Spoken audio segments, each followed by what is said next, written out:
So today is officially day one of Denver CrimeCon.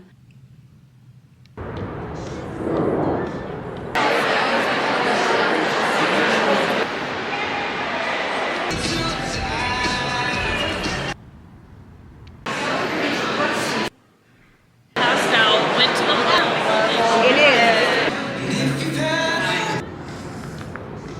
It's not much on the third floor. Duck.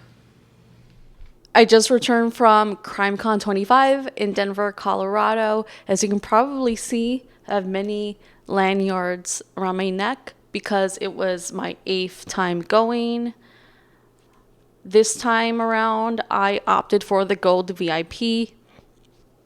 All the previous times, I just had a standard badge. It's the same experience year round, although they do gatekeep a few things for people that bid for a higher badge. But with that said, CrimeCon took place in the Gaylord Rockies, and by far it is the best venue that I've been at. Just picturesque, beautiful, best weather. It was basically sweater weather, which was my favorite thing. I was sitting outside in the patio a few times, and I found it to be really peaceful. One thing that was different is that I actually flew in the day before on Thursday, and I'm actually glad I did that for a change. Based on the flight schedule, I just couldn't come in Friday morning, but it was actually for the better because I had more time to absorb the location, and I had, more time to figure out things. I picked up my badge early. It's something I'm gonna opt for at the next CrimeCon, which is actually gonna take place again in Las Vegas at Caesar's Palace. I'll be there. You're gonna see many highlights over the weekend from those 3 days. So I hope you enjoy what you see.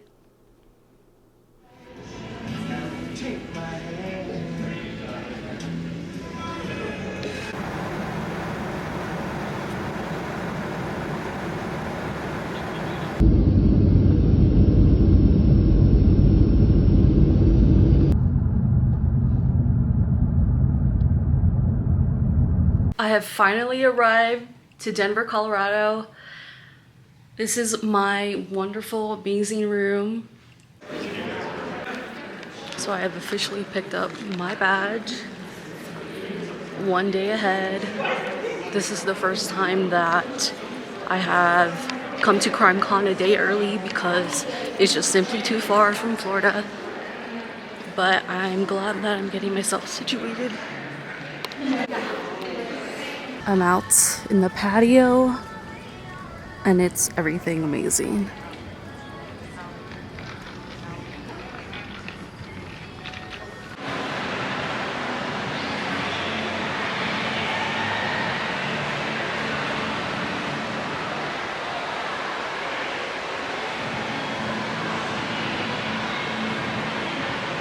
So today is officially day one of Denver CrimeCon. I've been up for a little bit. It's about to be 7 a.m. I know the coffee shop's open. I'm getting hungry. I need a coffee. So let's head downstairs.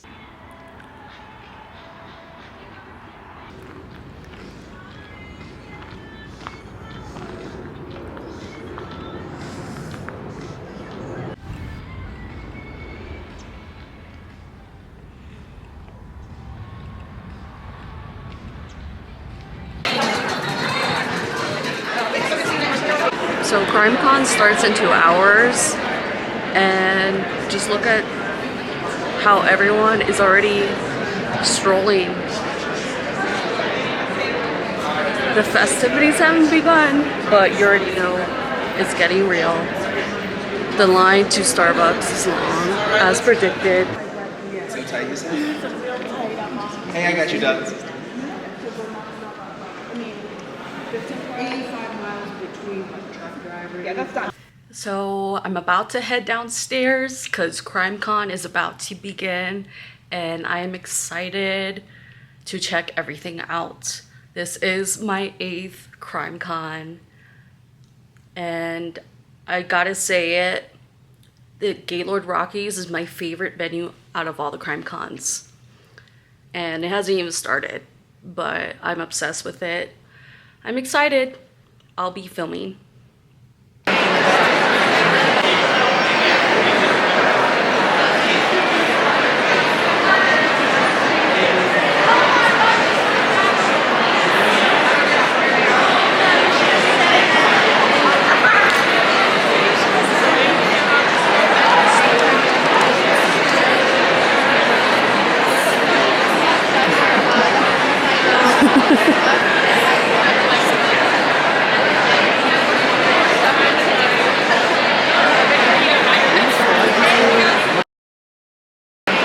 I have arrived at Creators Row. I was lost for a little bit, but I'm here. It's looking great.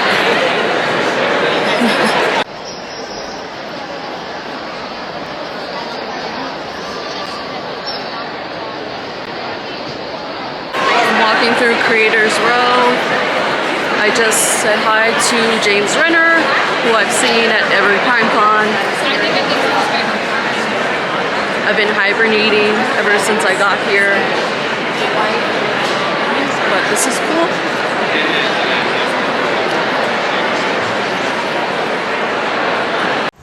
I've been trying to play this game, and there's a grand prize and a runner-up grand prize.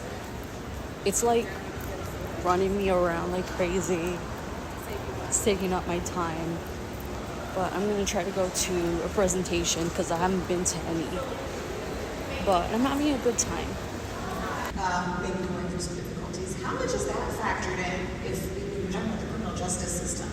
When you're looking at someone's background and their own recent trauma? It largely depends on who's looking at a case, if there is a case pending, for that to be something to factor in. The judge, it should be, right? I don't think people are inherently bad. I just left the presentation, but as I was walking by, I saw Chris Hansen and John Walsh talking to each other. As I was preparing for this event, perhaps because I was preparing for this event, I had a horrible nightmare. And, you know, I don't have to tell you all, every one of these cases is the stuff of nightmare. Going overboard, that would explain those crime scene photos, right? So I'm currently at the VIP lounge, and might I say it's quite nice because it's been hectic, but still thrilling. I'm having coffee, I have a water. Originally, I wanted to see a presentation, but I got lost, and in the middle of this, I am doing like a game hunt, so I'm getting lost in that as well, but I hope I eventually solve the puzzle. And also, I wanted to meet Chris Hansen, but the line was freaking long, so I just left. But yeah, I am here in the VIP lounge. Feels good to sit down.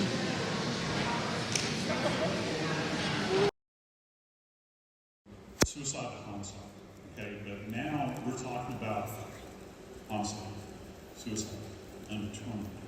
How does that even work? And I think more in a scientific vein, you know. So I just left the final presentation of the day. I had one in mind, which is starting in 10 minutes, but I'm not in the mood. I really have to pee. As you can see, this is everyone that just left the ballroom of where I was at. The case was on Ellen Greenberg, a young woman who was murdered in her home, and there was lots that I just found out. And now I'm kind of obsessed with the case because it's that crazy and gruesome, and there's a lot of corruption. So, and I'm not a Nancy Grace fan, but she did moderate the presentation, and I thought it was really good. So, I need to pee. I need to eat. I think day 1 of CrimeCon is done. It's day 2 of CrimeCon Denver. Over here we have a cute photo setup while I go to Caesar's Palace in Vegas. I'm still deciding. I'm 50-50.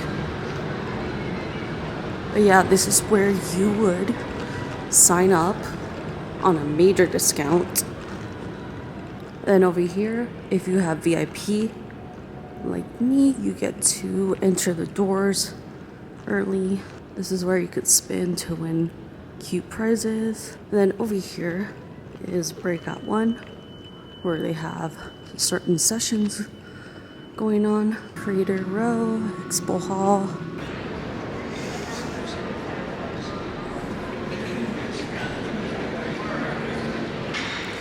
Foot booth, cute photo op.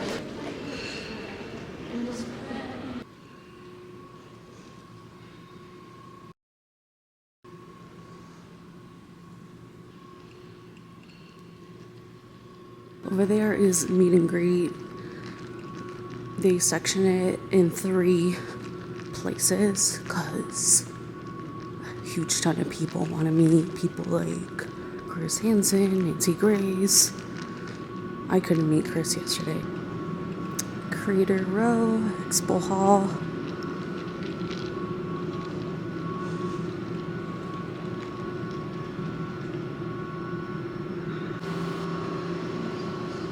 This is where you can buy clothes, books, etc. I haven't gone in there because there was a line yesterday, but I'm definitely gonna check it out today. So day 2 of Denver CrimeCon is here. It's about to start. I gotta head down.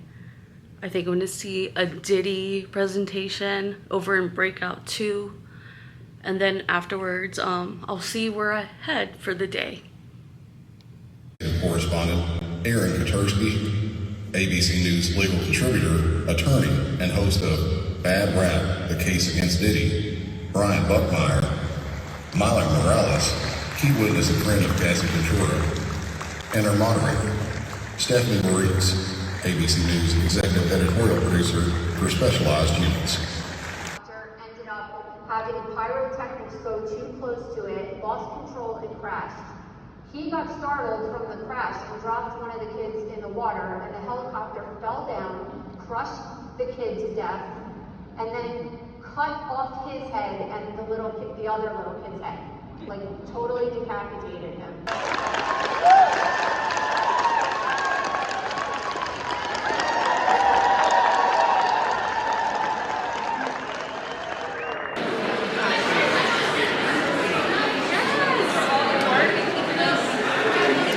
Looks like there are a ton of people waiting to meet somebody. As we can see, it's the meet and greet section. Unfortunately, it gets very crowded, and sometimes you don't even get to meet who you want. I'm at the VIP lounge, and over here they have a friendship bracelet. Should I make one? I've never done these.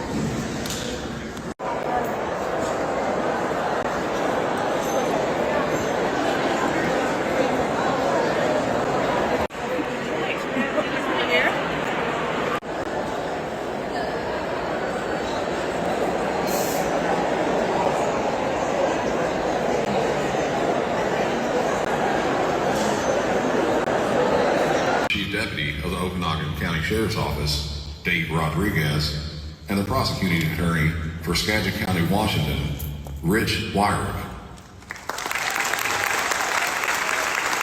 Truly amazing man. Discussing one of the most shocking and emotional stories that I've ever told, reported on 2020.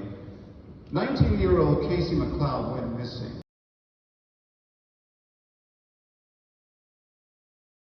Thank you so much for coming to Denver. And my question is for really create a good work-life balance. Tom and Curtis are both still working as officers, and so the travel they do is coming from where they live to the studio. But I will tell you that the camera people and the producers, they're living this stuff. They are getting, temporary housing and living with these folks. And so for them, it's not easy.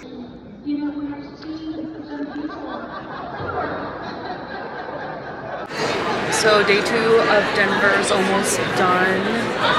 It's almost 5:30. I thought of checking out the Crime Weekly podcast recording, but I haven't been in my room since I left this morning. I got myself soda from the VIP lounge because I haven't eaten or drank anything, but this is day 2. Just now I left the ballroom on Patrol Live. That was really, really fun. If you don't know, that is a show on the Reels channel. And Dan Abrams broke the 4th wall, which was really cool. But anyways, I'm gonna go up to my room because I need to decompress. It's day 3 of Denver, also the last day of CrimeCon, which is always the saddest. But this is what it has come to. Currently, it's 6:40 a.m. You're thinking, why are you up? Well, I like to beat the line at Starbucks because programming starts at 9, and you already know if you try to walk in at 8 or 8:30, there's gonna be a crowd.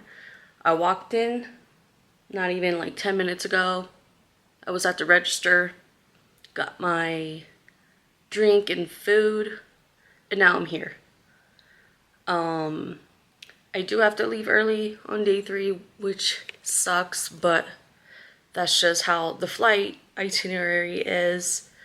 At 9, I plan to see in the ballroom a presentation on the Aurora movie shootings. So I want to get there early enough to get a good seat, especially with my VIP pass.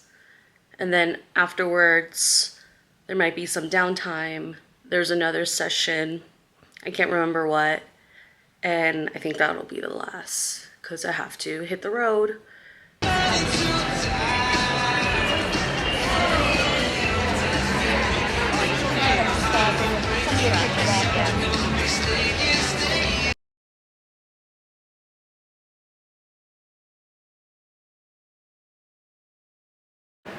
So it's day 3 of Denver.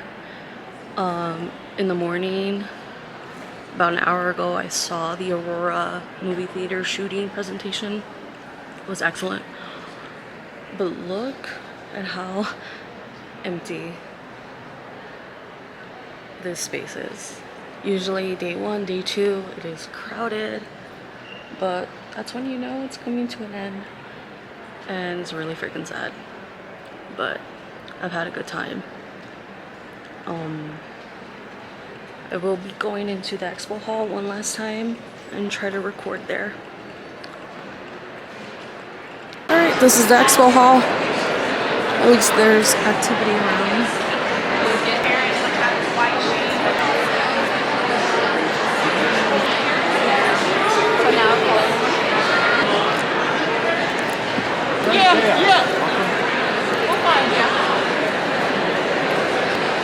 Definitely emptier compared to the last 2 days. I lived here for 7 years and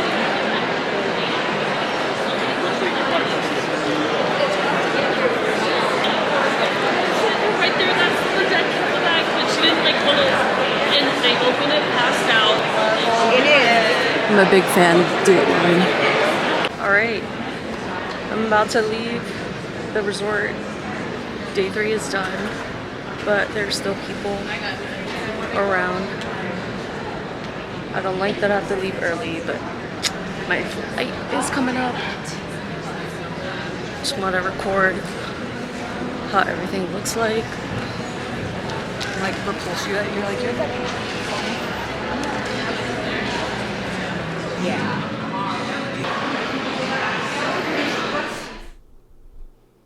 So I had stated I've been to all the crime cons. The one that just happened in Denver was my 8th. I'm wearing all the lanyards that I've gotten over the years.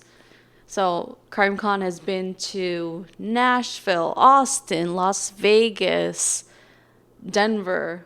I said it was the best venue, and my opinion, I think it is. But let me show you the goodies that I got this year. Complimentary. Every person gets a tote bag. This one is different for a change because it's gray and it's cotton. And I love that Chris Hansen is on the back. Let me just show you what's in it.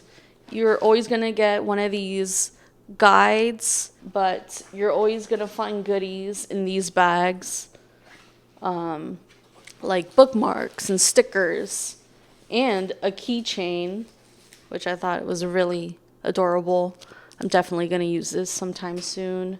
Oh, this was from the show On Patrol Live. You could catch it on Reels or Peacock, but they had a table full of these ducks. And of course, I was going to take one because, hello, it's cute. This is a gift bag. So there's a booth for Film Rise, and I took a few pictures there. And I got this goodie bag, which came with a notebook, a little notepad, forensic files. I'm a big fan. And I have all the goodies from the last 8 years. This is a mug from Orlando and another one from Austin. I have several tote bags. Like I said, it's complimentary. Oxygen. This one doesn't have the CrimeCon logo. Interesting. Another one. One of the tote bags that I got was this one. I love it. It's actually pretty wide. Oh, look at that. An oxygen face mask. Pins. Nashville 2024. Funny enough, I got this pin that says Orlando in 2019 while I was at New Orleans, and I bought my badge to go. You know what happened? The pandemic happened and it got canceled. Not many people know this, but it was canceled, and then CrimeCon rescheduled it for Halloween 2020. But as you know, the pandemic persisted and that got canceled. So Austin was the follow-up city in 2021, and it wouldn't be 2 years later that, Orlando would finally happen. Missing. I actually saw Tim and Lance over the weekend. This is their show that they started in 2015. If you know the Maura Murray case, that's the case they started on. A court TV pin. Generation Y. I have another tote bag. A Long Crime sticker. All these goodies like the pins, the stickers, the bracelets, you'll see that at the tables when you go into what is known today as Expo Hall or Creators Row. Keychain, a necklace for the podcast, body bags. I have a fan, a pin from Orlando, sub-magnets from True Crime Garage, some stickers. Missing, and also they do crawl space. Let me show you the programs. Nashville, this one is from last year. New Orleans 2019. Austin, there's one here from the first date in Indianapolis. That was the host date, the inauguration date. You never forget your first. A random unsolved magazine. This is the Gaylord Opryland map from 2018 or last year. That venue is wonderful. I would say it's the best one next to the Gaylord Rockies because it's gargantuan. Oh, Las Vegas. Core TV stickers. It's a lot of things, a lot of cards. Dateline. I remember getting this in Nashville. Also, now that they mention the store, I enjoy the merchandise store. As you saw, you know, I have cups. I actually have in my bathroom my makeup bag that says CrimeCon. I have a crew neck sweater that is really cute, and I saw several women wear it this past weekend. That's pretty much my CrimeCon memorabilia. If this is your first time going, the one in Vegas coming up, I guarantee you're going to have a lot of fun. If it was your first time just now in Denver, I imagine you're going again. That's all I have in CrimeCon memorabilia. And of course, the lanyards. These are the best mementos that remind me of my times of going there. So I hope you enjoyed the highlights of my Denver vlog. Maybe I'll see you in Vegas.